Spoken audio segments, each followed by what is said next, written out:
Hello, and welcome to Unabridged, the weekly podcast where teachers take on books. This is Sarah. Join us for bookish episodes and a monthly book club pick. This is Ashley. Find us on Instagram, Facebook, and Twitter at UnabridgedPod, or go to our website, unabridgedpod.com, where the books we read are linked for purchase. This is Jen. Check out our Teachers Pay Teachers store, our Patreon page, and our newsletter. Please rate, review, and subscribe on Apple Podcasts to support us. You want opinions about books? We've got them. Hey everyone, and welcome to Unabridged. This is the latest book that you could not stop reading. Before we get started, I want to remind you that if you'd like to help the podcast, you can rate, review, and subscribe on Apple Podcasts. That helps us a lot. It helps promote our podcast in the feed and help other listeners to find our work. So we would really appreciate that. Reviews are great. And if you write a review, we would be happy to share that here on the podcast. All right. Well, we are going to get started with our bookish check-in. Ashley, what are you reading?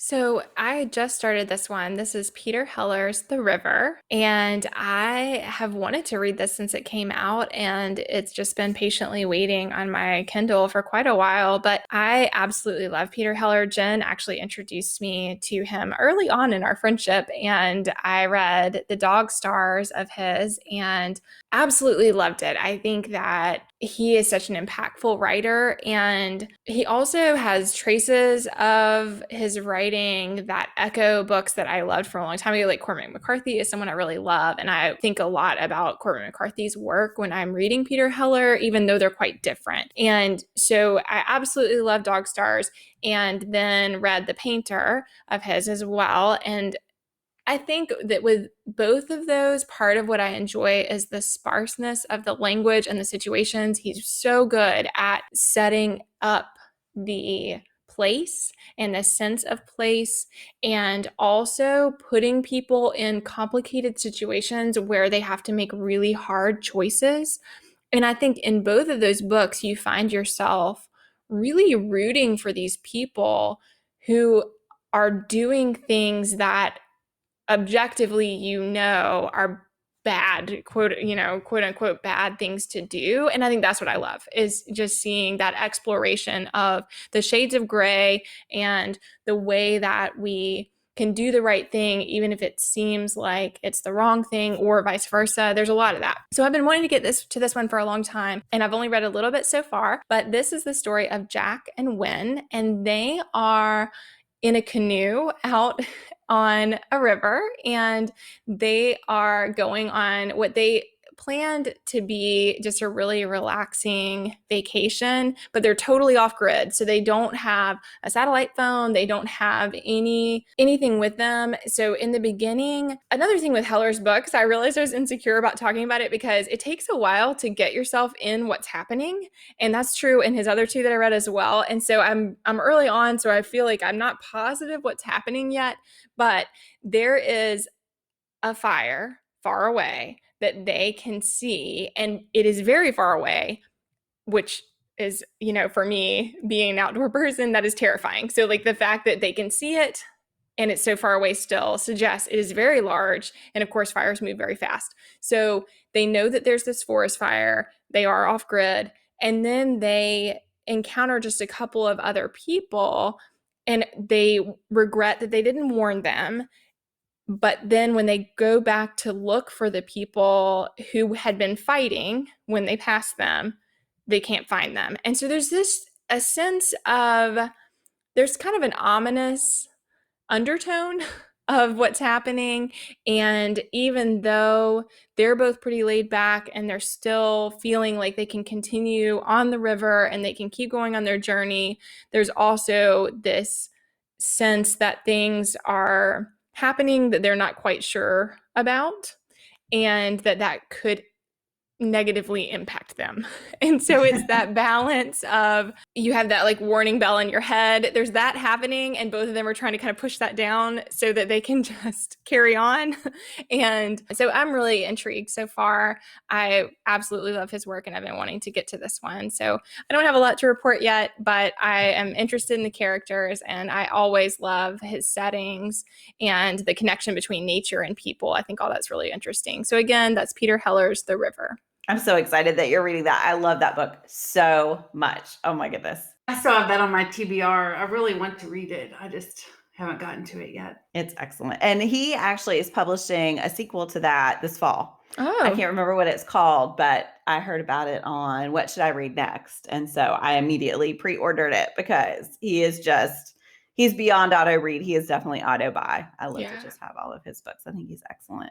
Yeah, I was glad I started it kind of not exactly accidentally, but it was one of those times where you're flipping through and I have wanted to read it forever. It wasn't on my TBR for this month. And then I just thought, I just want to start this. I wanted to start it. And so I'm glad to go ahead and take the plunge. And it was a good reminder too, that sometimes it's nice to get away from your planned reading and just read something you've wanted to read. So definitely.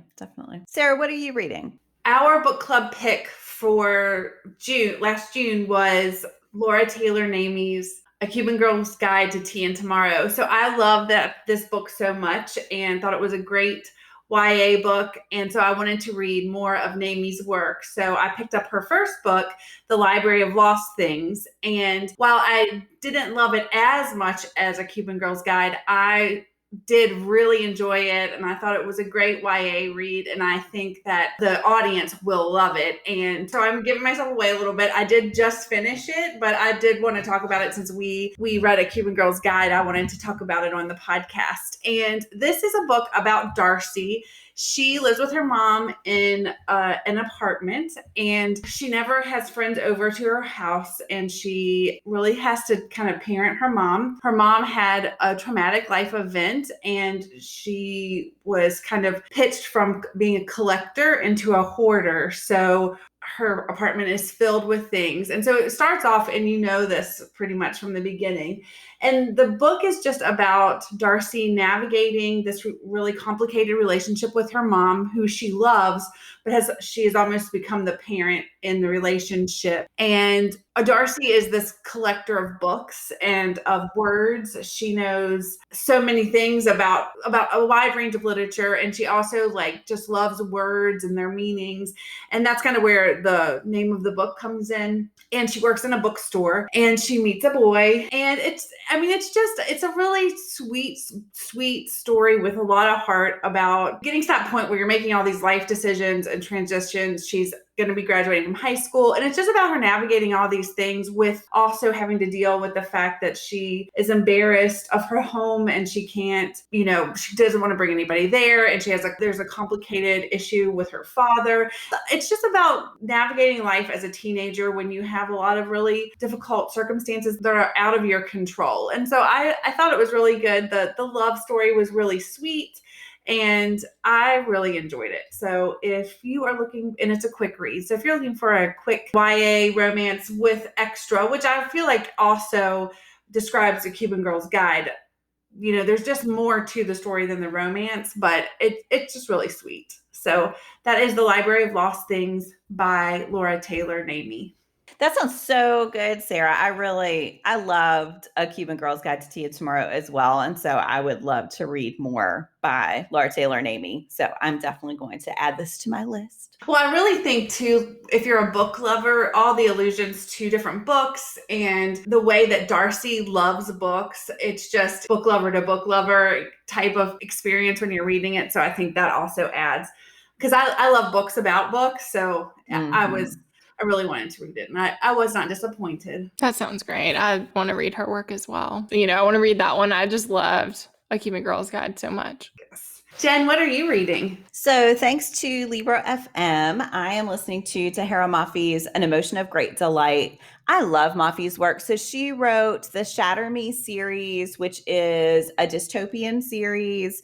She wrote A Very Large Expanse of Sea, which is historical YA. It takes place right after 9/11 and focuses on a Muslim girl. And this one is also historical YA. So this one takes place in 2003, right after the U.S. has declared war on Iraq. And it focuses on a character named Shadi, whose life, she is going through a lot. So in addition to facing racism at her school and prejudice at her school, her older brother, recently died, and in the aftermath, her family is falling apart. Shadi and her sister have never been close, but this has created even more of a wedge between them. Her father had a heart attack and has been in the hospital for months, and her mother is deeply depressed and refuses to seek help. And Shadi's one anchor was her best friend, and she was also really close with her family, including her brother Ali. And there was some sense that there was attraction there, but her best friend basically ended their friendship. And so the one anchor that she had in all of this turmoil is now no longer there for her. And so I will say the beginning of this book is difficult because Shadi's life is very difficult. And Mafi makes us feel every moment of that. The narration is amazing. It's a great audiobook. And I just feel every moment of her pain. She's so desperate to do the right thing and to try to help her family and to try to hold it together and not to bother anyone. She's very desperate not to add to anyone else's burden. But then you see what a burden that is for this teenager to try to take on the burden of her family, but also to hide the fact that she is also struggling. So she hasn't told her family that her friendship has ended. She's still maintaining this facade that everything is continuing in her life just the way it was. But that then is deepening the wedge with her sister, who feels as if she's the only one who is suffering because Shadi is so desperate to make it seem like everything is normal. I would say it's a character study, but it is a really compelling character study. I have not wanted to hit pause. I just want to keep listening, which, in life is not always possible, but I have just not wanted to stop. And I just think Mafi, if you have not tried her work, I think she is an exceptional writer. And she's one of those people, it's really interesting. She would be great for the Unabridged reading challenge, because she's one of those people who is navigating different genres. She also has some books for middle grade readers that I have not read, but they are definitely on my list. I know she writes fantasy, and I think she does all of this with just brilliant writing at the center of her world building and her storytelling and her character development. So that is Tahira Mafi's An Emotion of Great Delight, which I would absolutely recommend thus far. Man, I will be listening to that one very soon. I've wanted to dig into her work, and I saw that and was excited to see it on Libro FM, but that just sounds phenomenal. Yeah, I think you both would really, really love her books. And I think this would be a great entrance point. I think any of them are going to be compelling, but this, I think, would be a great place to start with her. So, all right, well, we are going to transition now to our main segment, the latest book that you could not stop reading. And Sarah, I'm going to let you start. What's a book that you could not stop reading? I was trying to think. This was actually more difficult than I thought it was going to be, because while I have read a lot of great books in the last year or 2 years, I was trying to think of a book that was, I think, like for the podcast, we read a lot of really deep books, but that sometimes aren't necessarily plot driven. And for me, a book that is something that I can't put down is something that is super plot driven. It might not be a character study. It might not even be the best book I ever read, but it's something that I just have to know and just want to stick with. So that's why I think I had a little bit of trouble figuring out one, but I did have a list, but these are ones that I read a little bit over a while ago. And so please bear with me if my memory is a bit fuzzy. The one that I want to talk about is Laura Hankin's Happy and You Know It. The reason I chose this one is I just randomly chose to pick up this book. I didn't know anything about it. I just thought the cover was interesting. And I was like, I just want to read a few pages. And oh my goodness, it grabbed me from the beginning. It's a book set in New York, in the city, about these women who are very privileged and have a mommy play group that they get together and have their kids come together and play. But it's all very carefully curated, and one of the mothers is an Instagram influencer. And so while the kids are playing, it is definitely not what happens when my kids play. It's very curated. There are photo opportunities. There's a lot of let's not get dirty, that type of thing. So they're looking for entertainment for this play group. And Claire is a musician who is kind of down on her luck and having some issues with money, and she happens to get in contact with this play group, and they hire her to come in and sing with the kids. But what I think about this novel is there are all these twists and turns. I mean, that is what I just described is the center of what the book is about. But then with that are all these women. You learn about all their like different lives, the way that they interact with their spouses, and just how they interact with their kids. And it is just so twisty. I just did not see it coming. So I don't want to give any spoilers, but I think that if you you have to be okay with reading about very privileged people, and everybody has problems, but these people are very privileged and they are very out of touch with reality in some ways. But I can see past that, and I just thought it was very compelling. I felt like I often didn't know where we were going, but then when we got there, I felt like it was a huge payoff. So I really enjoyed it. I thought it was a page turner. I almost read it in 2 sittings, which that's a lot to say for me. I just really liked it. And I thought it was surprising and very well done and really smart. And I liked it a lot. So it is Laura Hankin's Happy and You Know It. Yeah, I read that one too. I really loved it. I still haven't read it. That one, I've been kind of out on thrillers lately. I will say, as always, I think they work better on audio. So I don't know the last time I picked up a print thriller. And I wouldn't call this one a thriller. That's what I was gonna ask. It's more like it's suspenseful in a way, but it's also Okay. I don't really know how to classify it. I mean, there's a mystery, there is something, but I think that as you read it, you don't really know what you're working toward. And it's just, I don't really know how to Intriguing. classify it. Yeah. That's interesting. Yeah. Well, I will have to try to pick that up soon. Do you think it would be good on audio? I think it would. Yeah. It's a fast read on print too, though. I just have to say, I have it pulled up on Amazon just to see the summary, just to remind myself of the names. And for some reason, it says for the editors pick best nonfiction. That is not accurate, and it is not nonfiction. So just if you look it up, the audiobook, it is not nonfiction. Ashley, what is a book that you could not stop reading? So, like Sarah, I found that there aren't a whole lot of books that I feel like I could not stop reading, just because, as listeners know, we've had a lot happening in my family's life right now, and that has preoccupied a lot of my thought. And so it's been hard to really, even when I'm really enjoying a book, it's been hard to really dig in. But there were several that came to mind that I just really wanted to know what was going to happen. And one that I wanted to share is Alyssa Cole's When No One Is Watching. This was my first book by Cole. I had been really wanting to read her work. I admire her because I think it's so cool that she writes in so many different genres. And I knew a lot about her as an author, but was eager to read something by her. And this one is classified as a thriller,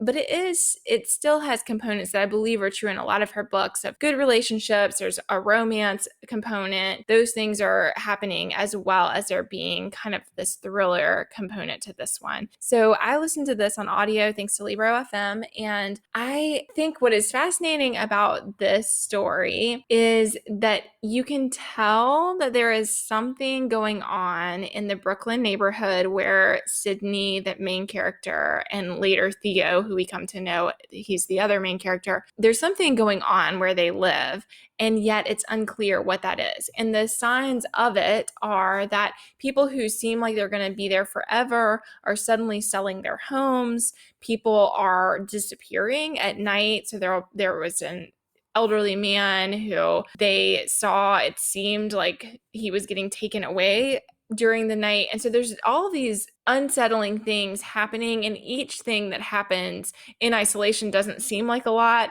But then as Sydney, who is interested in the well-being of the neighborhood, starts to put together the events, she realizes that something's going on. And early on, Sydney and Theo are at odds. So she is a Black woman. She has come to live with her mom, come back home. So she's dealing with that. This is her childhood home. She'd been away and now she's coming back. And so she's kind of navigating that feeling of her life didn't play out the way she wanted it to. And she wants to care for her mom, but she also is reeling from the ways that her life changed and didn't happen in the way that she hoped it would be.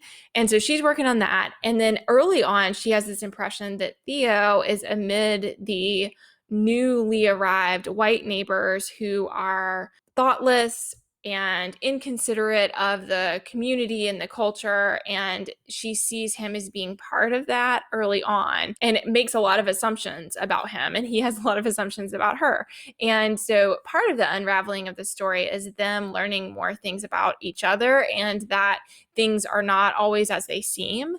And so I loved that. Like, I loved the way that Cole explores what we assume we know about other people and the ways that that is not always the reality. That was really fascinating.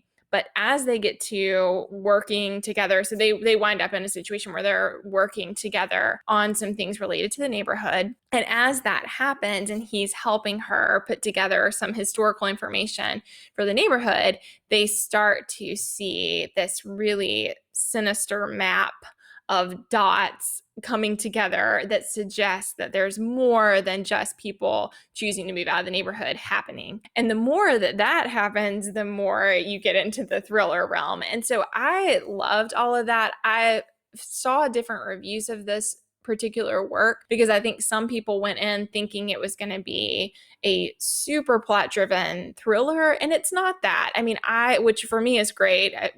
People who listen often know that I'm not a big plot thriller person, but a lot of it is building up relationships and characters. But then there is, as the story progresses, this component of wanting to figure out what is happening and worrying for their well-being and, rooting for them as they try to unpack what's going on. And I thought all of it was fantastic. I loved the way that things evolved between Sydney and Theo. I thought all of that was really interesting and worked really well. And then I also really loved what Cole shows about gentrification and the way that that can hit communities and the underbelly of who has power and how that power can be abused. And so I thought all of that was just really richly done.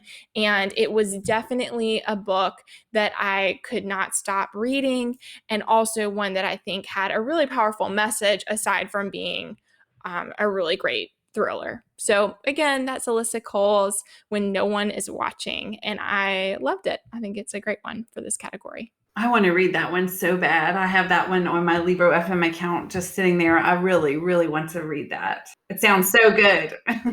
Cole is great. I don't think I've read one of her books that I didn't love. And I think most of them are romance and then romance in different genres. But I think they always have that propulsive quality that just, makes you not want to stop reading at all. So Jen, what about you? What's your recommendation for a book that you could not stop reading? So I often have this problem, I guess, that I don't want to stop reading books, but I wanted to highlight. So I love fantasy and I love series books. And right at the beginning of summer, I dove into a really long fantasy book that's part of a series. It's Sarah J. Maas's A Court of Silver Flames. I'm going to tread carefully here because, as always, books and series, it's difficult to talk about them because spoilers abound. The reason I feel like I can talk about this one at all is because the previous books in this series focus on Feyre, and this one focuses on Feyre's sister Nesta. And so I can't really talk about the fantasy part of it too much because that is definitely going to be a spoiler. But basically, Nesta is, I think I have problems with this term, but I'm going to use it because I think most people understand what it means. I would say Nesta is an unlikable character. She is really tough. She is really strong. She has been through a lot of things, and she has come out very prickly and very unwilling to smooth over relationships with people. She wants to be who she is, and she has made some decisions that have made the people who love her really worry about her, and she just does not care at all. She is not willing to give in to what they think is best for her at all. And eventually her sister sort of puts her foot down and says, you need to start taking care of yourself and you need to start accepting help from people. And I'm trying to think about how to say this without a spoiler, but I'll just say, so Nesta is sort of forced into accepting help. She is very grumpy about having to accept the help. One of the things that Feyre sets up for her is that she is going to train to learn how to fight. And so the book has these fantastic like training montages. I could totally hear like the Rocky soundtrack in the background. It would be great on film. And there's also a romance with Cassian, who also appears in the earlier books. So this one has fantasy, it has action, it has romance. You get these characters who you have learned as sort of secondary characters in the earlier books. Now we're shifting a focus to them, but you still have that sense of familiarity. Feyre and some of the other characters who have been the protagonists in earlier books appear in this one. And I think that works for me no matter the genre. I love that sense of stepping into a world that seems familiar with people who I have come to know and love or not love, but I have a relationship with them. And so that's something for me that always means I can't stop reading because I want to continue to see their stories develop. This is a long book, and I will say it had been a long time since I had read book 3. This is book 4 in the series. And so I was dipping into book series recaps because that's the one negative about a series is if it's a long time between books being released, I'll forget plot points and things like that. But once I got those, what happened at the end of the last book under my belt, I just dove in and it was as if it hadn't been any time at all since the previous books in the series. I just love it. So that is Sarah J. Maas's A Court of Silver Flames, but also series in general. I know a lot of people prefer standalones, and I totally get that. But I also think if you want to have that sort of propulsive quality, a series is a great way to get that.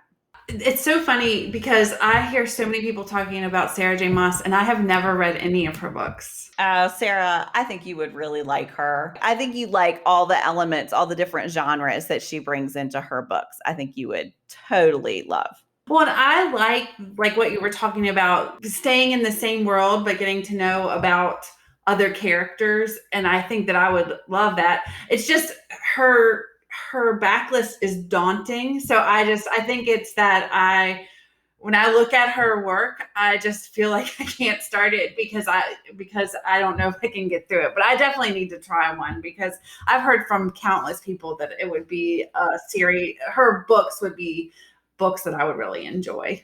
Yeah. And she does not write short books. And I will say in her other series, Throne of Glass, I thought it was going to be a trilogy, as many YA fantasy books are. And I was nearing the end of book 3 and suddenly realized that she was not wrapping things up. And I remember just thinking, oh, and I think there are 7 books in that series. So yeah, I can totally see why they're daunting. I will also say, I think Throne of Glass is YA. I think it's mature YA. I do not think A Court of Thorns and Roses is YA, even though it's classified that way. So just be aware that they are super, super steamy. But yeah, I really love them. So I think maybe that's why I haven't started another YA fantasy series like that, like by authors that have this prolific work, because I remember I read Cassandra Clare's The Immortal Instruments. I started the series and I was like, it's going to be a trilogy and I'm in it for the trilogy.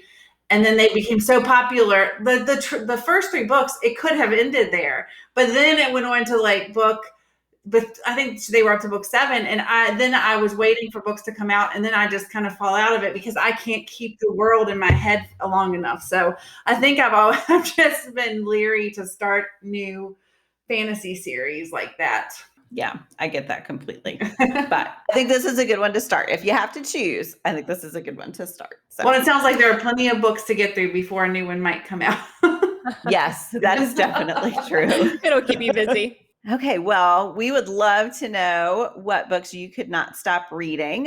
You can head over to our social media at Unabridged Pod and let us know. To close out this episode, we are going to do our Give Me One, and today's topic is go-to snack foods. So Ashley, what is your go-to snack food? I should have thought a little more about this ahead of time. I love snacks, but I am like, what do I normally go to? One thing I learned from Sarah is that lightly salted almonds are delicious. So that is a go-to snack food that I am currently missing. I love those, and I often have them on hand, and I do think I go to those pretty frequently. I also currently, this is like not something I ever eat at home, but I am eating a large quantity of original flavor Pringles right now. So that is a Morocco snack food that is happening for me. Oh, that's interesting. That was always my dad's fishing snack food. He would bring a tube of Pringles. So I never eat them at home. I'm not sure, but yeah. Well, because I guess too, like to take them fishing, they don't get all scrunched up, because they're in the tube. Yep, they were very practical. That was always good a preservation. Yep, and they don't get stale right away. So yeah. Yeah. Sarah, how about you? What's a go-to snack food? I like almonds. That's my healthy snack choice. But if I could choose anything, it would be chips and guacamole. I love guacamole so much. I can eat it on vegetables. I can eat it on a burger. I can eat it on a lot of stuff. But my favorite is on a tortilla chip. So good. What about you, Jen? Yeah, I will say that's probably my favorite. The one, so most often, pretty much every day, I have an apple, and I like pretzel chips a lot. Pretzel chips are good. They're relatively filling, but I know that's not exciting, but I eat a lot of pretzel chips. Yeah, that's what I was, when I saw the descriptor, it's like, well, my go-to is maybe not my most favorite, but it's the one that I reach for often. Yeah. And with the almonds, I don't know if you find this to be true, Sarah, but I started buying the lightly salted ones, and I have inadvertently bought the ones that are the regular that aren't labeled, and they're not as salty. I know. That is what I have noticed too. And then I get angry because I should have just gotten the lightly salted. I don't understand that. I do not understand, but I have learned that it's definitely like the salted part that I want. So I mean, here I can get plain almonds, and like, I mean, I will eat them, and I eat them and stuff, but I don't crave them. But I like those lightly salted ones, but I have accidentally bought the regular salted ones before, and they're not as salty. So that probably means there's some processing happening that I don't want to know about that makes the lightly salted one taste better, but they are my preference for sure. Oh, that's funny. Well, you can let us know about your go-to snack foods on Monday. We will have a post at Unabridged Pod, and you can share your go-to snack food, and we'll let you say either your favorite or just the one that you most often eat. So I also want to remind you from the beginning of the episode, if you would rate, review, and subscribe on Apple Podcasts, we would so appreciate it. That would help us a lot. Thanks so much for listening. Do you have comments or opinions about what you heard today? We'd love to hear them. You can find us on Instagram, Facebook, and Twitter at Unabridged Pod, or on the web at unabridgedpod.com for a list of ways to support us. We'd like to thank Jared Featherstone, who composed our theme music, Strings of Light, and Katie Amy of Amy Photography, our podcast photographer. Thanks for listening to Unabridged.